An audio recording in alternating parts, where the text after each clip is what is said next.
Personal finance practice problem using OneNote. Retirement plan worksheet. Prepare to get financially fit by practicing personal finance. Here we are in OneNote. If you have access to OneNote, would like to follow along, you're not required to, but if would like to, we're in the icon on the left-hand side. We're in the Practice Problem tab down in the 1255 Retirement Plan Worksheet tab. Also note, when using OneNote, take a look at the Immersive Reader tool. Our presentations will also be in the text area with the same name, same number, but with transcripts. Transcripts that can be translated into multiple different languages and either listened to or read in them. Closing the icon, we got our information up top, calculation on down below. We're looking at the retirement plan worksheet, taking some of the tools we've looked at with regards to time value of money, making a little bit more complex scenario with the retirement plan, noting that when we're talking about individual finance, the retirement planning is often one of the most complicated things to look at because of the uncertainty related to it, due mostly and in part to the fact that it's as far out into the future as we can basically plan for on an individual standpoint, unless we're doing estate planning for things beyond our lifetime. So that means we've got this long life, this long period of time to think about in the future. And of course, that means there's a lot of uncertainty in the future. We don't know what's going to happen that far out. And so that's what we have to take into consideration when we do our planning. So some of the things that we're going to need to know then is we got to know, well, how much do I think I need to live on at that point in time? So we might think first, how much do I think I'm going to be needing to live on a year-by-year basis? Then think about how much that would be in future value terms, given the fact that the dollar value is going to go down due to inflation. Then think about how long we're going to live after the point in time that we stop generating more money than we are spending and start spending more money than we are generating, so that we can then predict, that we have enough money for the end of our life as we start through retirement. And then we want to think about, well, how much do I have to then start saving today at this point in time in order to accumulate enough money so that when I get to the point of retirement, that point in time at which I stop making more money than I'm spending, but start most likely spending more money than I'm making, and then I have enough money to go on from there.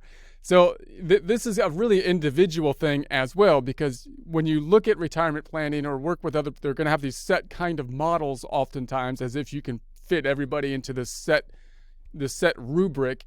And there's some things you can fit into a set rubric, but many things you can't, because there's so many different factors that are going to be involved in any individual plan. So if you can do this in something and understand these time value of money concepts a little bit, and then make your own kind of worksheet using these tools just in something like Excel, you often have a whole lot more flexibility and possibly a whole lot more understanding about what you're doing.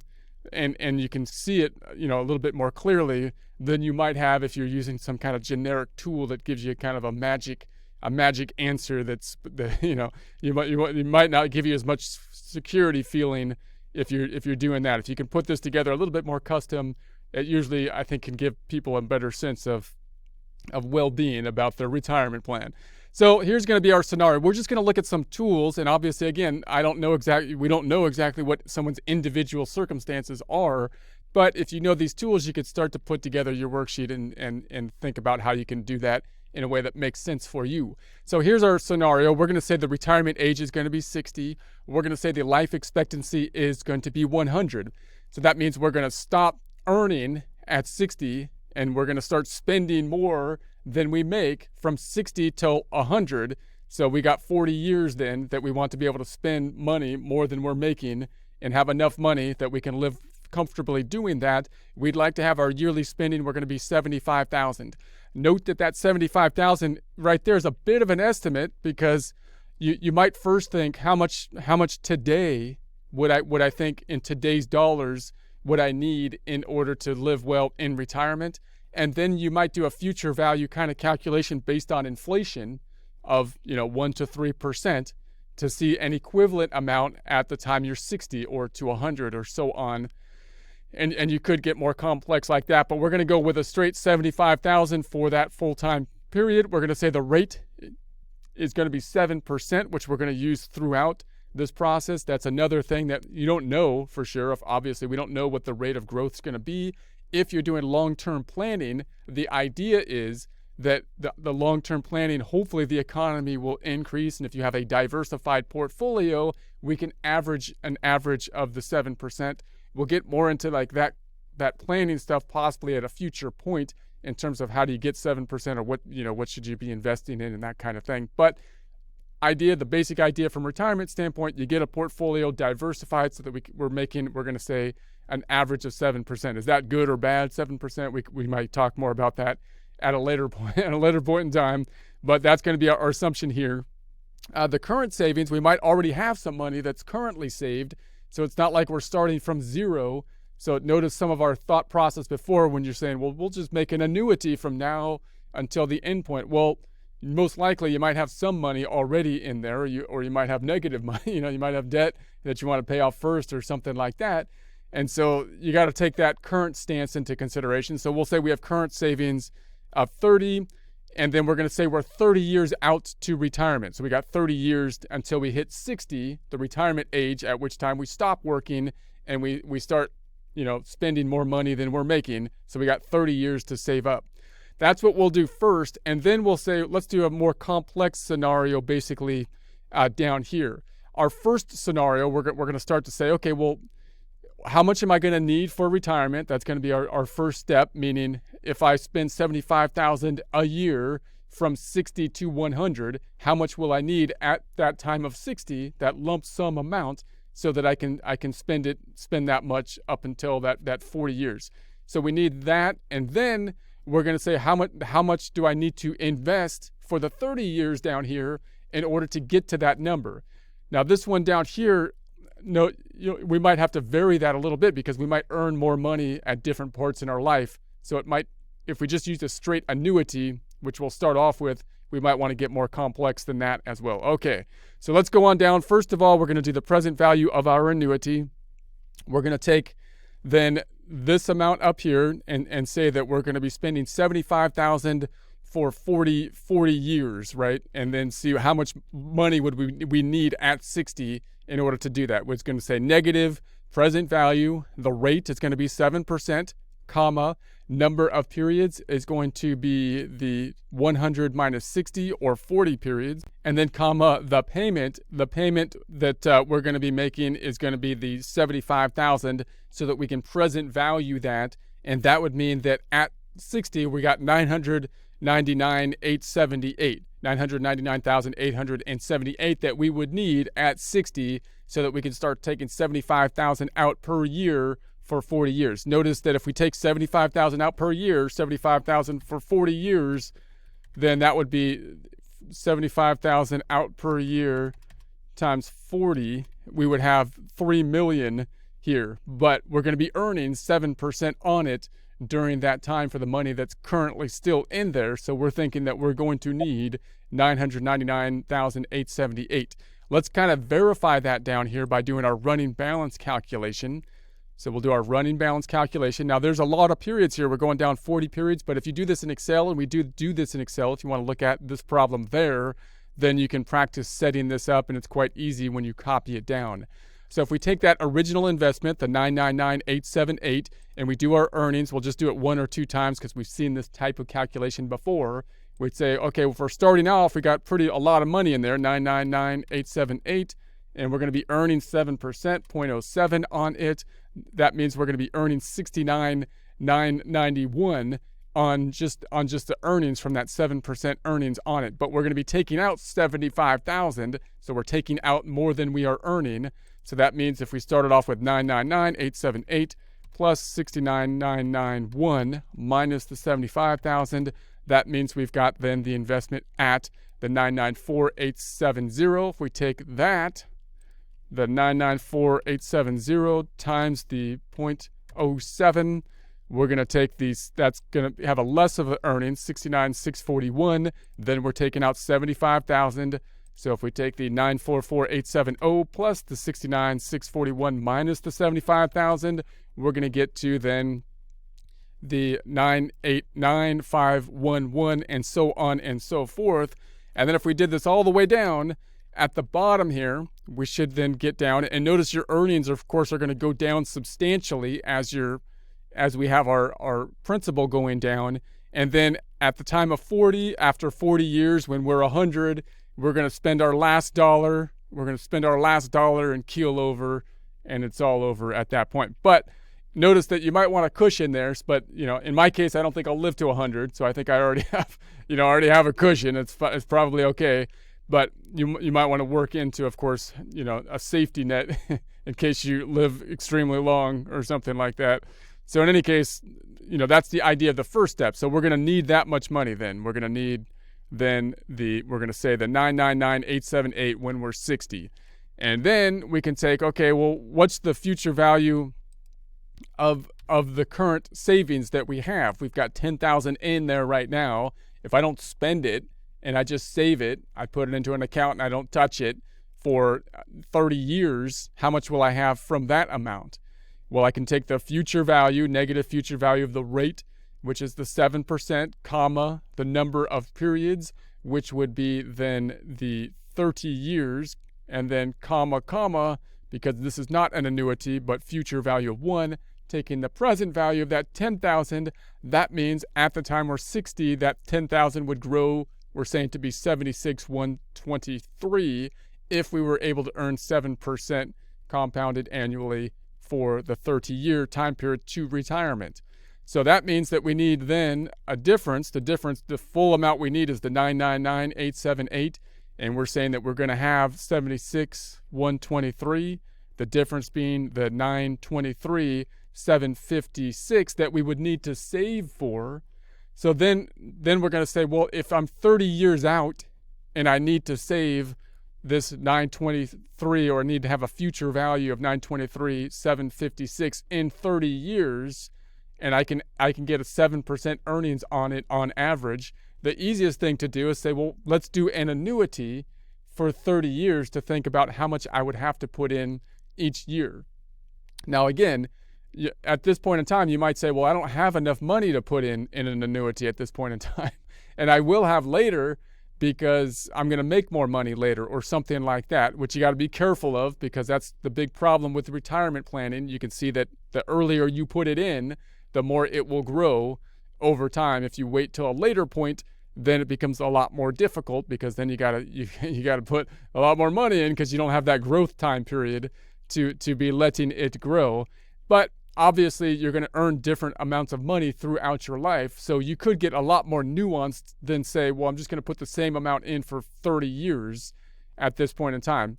So, and that's where we'll get into a little bit more detail later and think about, well, how can we kind of vary that and just not have an annuity? But the first step, we could say, okay, well, how much, if I just put in an amount, I'm going to say it's going to be a payment calculation, that we're going to make a payment into the annuity for 30 years to see how much we would have to put in to get to the future value of the 923,756, which would look something like this. Negative payment calculation rate would be the 7%, comma, number of periods would be 30 on the periods, and then comma, not a present value, because we're looking future value of then the amount that we got here, the 923,756. That would mean we'd have to put in each year 9,779. Let's get a verification of that for ourselves and say, well, does that make sense? Let's run it out in Excel. And let's say we had 30 time periods. And let's say we've got our earnings over here. We've got our payment and our savings. Our first payment is going to be that 9,779.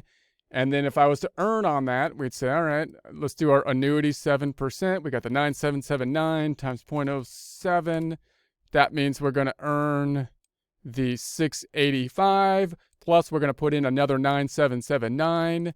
So 9,779 plus the 685 plus the 9,779 gives us then our ending balance of the 20,243. If we took that times 0.07, that would give us earnings in year 3 of 1,417, plus we put in another 9,779, so that it's going to give us a total 20,243 plus the 1,417 plus the 9,779 is going to give us 31,439. As you could see how this would grow over time, the earnings going up, the payments staying the same. And if we get to our end result, if this makes sense, we should get to that end result of the 923,756 which is what we need to get so that we get add that to our current investment of the 76,123 to get to the 999,878 that we need so that we can spend $75,000 a year for 40 years until we die at age 100.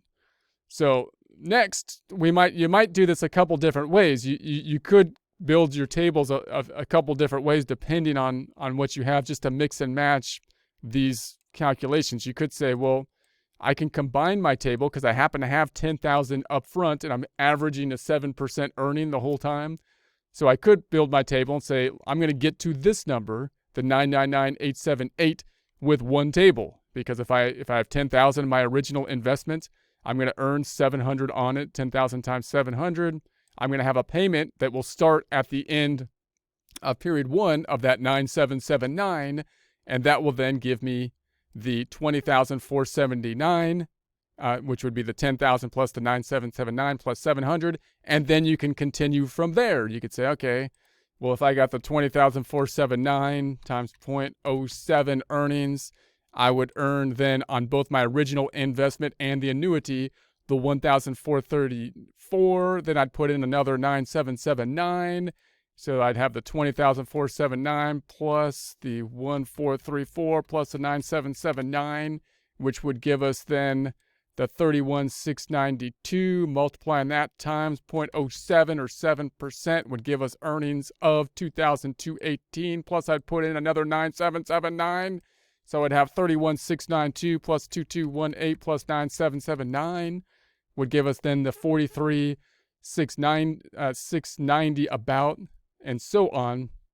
So if we continued this on the whole way, we should get to the bottom line number, this time of the full amount, the 999,878, because I combined the 10,000 original amount plus the annuity together in one kind of table. So we get to that 999,878 at the bottom line of that one. Now, the next thing you might say, well, that's a little too simplified with this last thing being an annuity. I'm not going to put in 9,779 each year because I plan on making more money later, and I'm going to put in more money when I have more money to put in. That's how it works. If I don't have any money, I can't put any money into the retirement plan, but I'm going to make more money later, and then I can put more money in. So you could start to say, okay, well, what if I made like earnings for the next 5 years of the 30 years to retirement, 45,000, and then I assume I'm going to get a raise to 55,000 for years 6 through 10, and then 55,000 for 6 through 10, 65,000 for 11 through 20, and then 75,000 for years 21 through 30. And then I think I'm going to put more money in as my income goes up.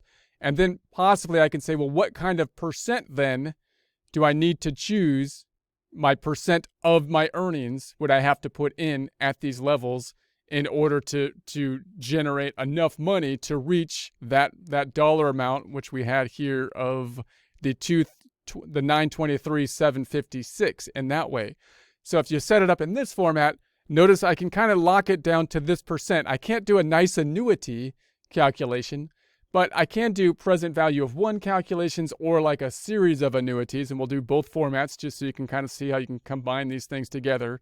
And then I could tie it into this one number, the percent of my earnings, which I can then use goal seek. I can use a goal seek method and ask Excel to say, hey, look, what percent of my earnings would I have to basically pay out in order to reach my goal at the end to have a future value of the 923,756. So let's see how that would work out. When I first do this, I wouldn't have 17% possibly. I might start with 10% or something like that. And when I do the calculation, I'm going to reach a goal that would be below what I need it to be. And then I'd say, well, what if I increase my percent? And if I have my table all linked up, I can increase my percent and the table will update for me.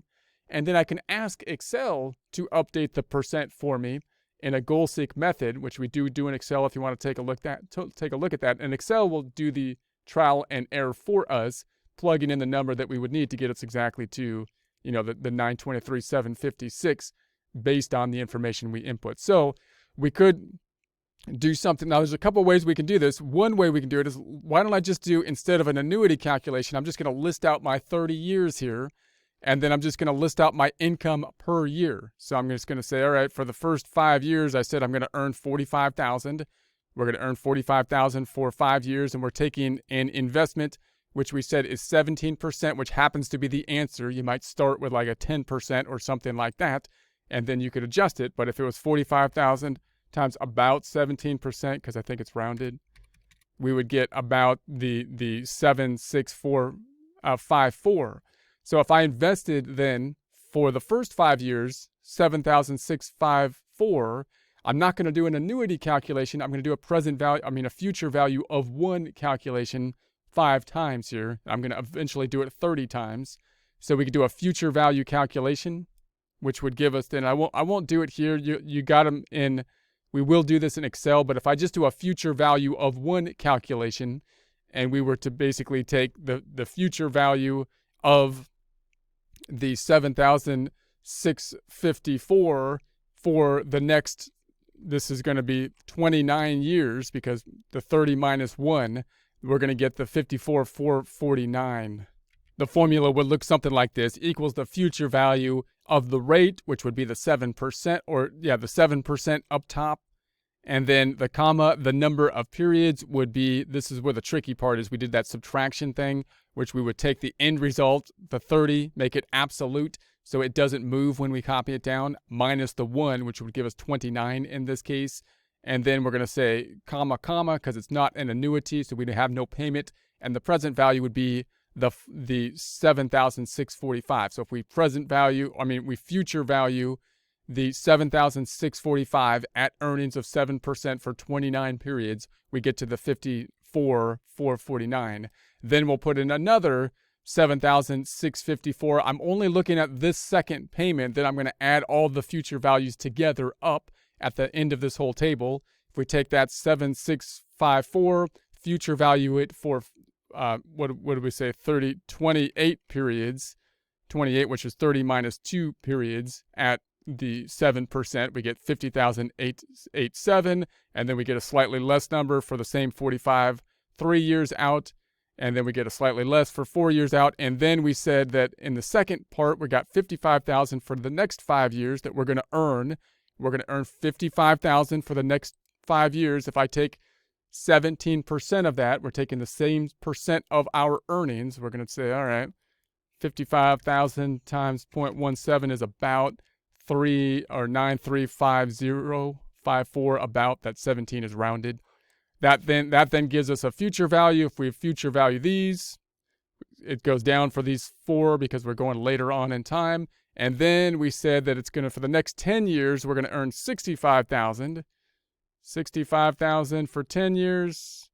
And the earnings on that, then, if we take 17% of that and invest it, we're 65,000 times 0.17. 0.17 is about 1155, about.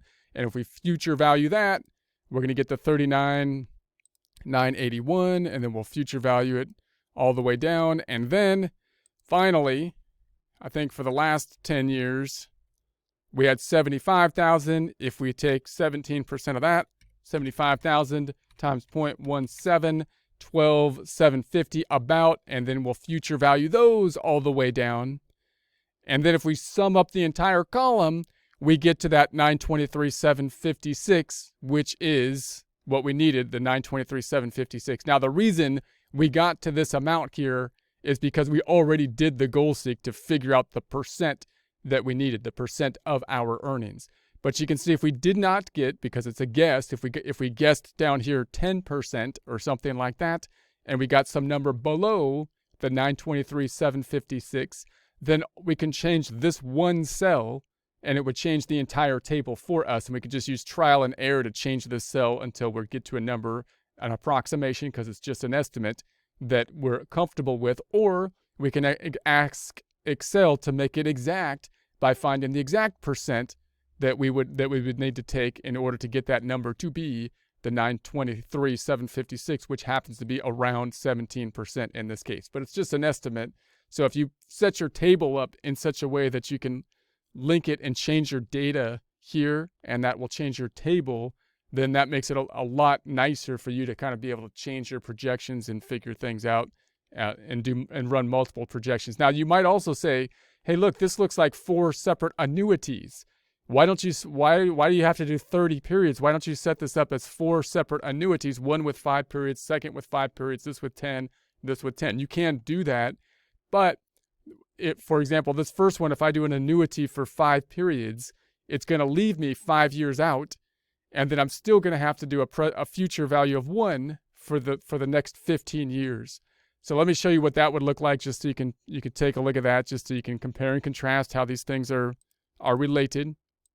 We could say, all right, what if we took our earnings here for the periods 1 through 5, 6 through 10, and we took our investments, which are given to us up top, and we just did an annuity calculation for them. So we're going to take the 75, 654, do an annuity. That would give us the 4414.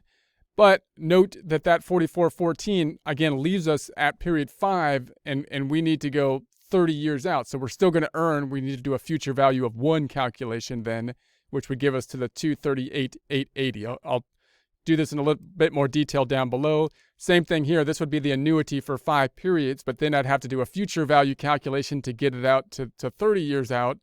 And here, this would be the annuity for 10 periods, but then I'd have to do a future calculation to get the rest of the 10 periods out. And then this would be for the next 10 periods annuity future value to get us finally, if we sum this up, to that 923,756. Let's look at that in a little bit more detail. Here's the same data. Here's our investment. The first annuity calculation would be simply future value of the rate, 7%, comma, number of periods, which in this case would be 5, which we're hard coding because it's 5 years, 1 through 5, and then comma, the payment would be that 7654, which would give us the 4414. But I can't leave it there because that's still, we got 15 years till retirement. So I'd have to do a future value, of 1 calculation at the 7% to shore this up. Then the next one would be this one, 5 periods. So for that 5 period annuity, it would be future value of the rate, which would be 7%, comma, number of periods, 5, and then comma, the payment, 9354, giving us the 53,794, but we're still 10 years from the 30 years, so I need to do a future value of 1, which we'll do in the second step. This one, an annuity for 10 periods, future value rate 7%, number of periods 10, payment would be that 1155, giving us the 152,742, but that's still 10 periods out from the end. And finally, this is another annuity of 10, future value rate 7%, number of periods, which would be 10, and then the payment would be that 12,754, giving us that 176,241.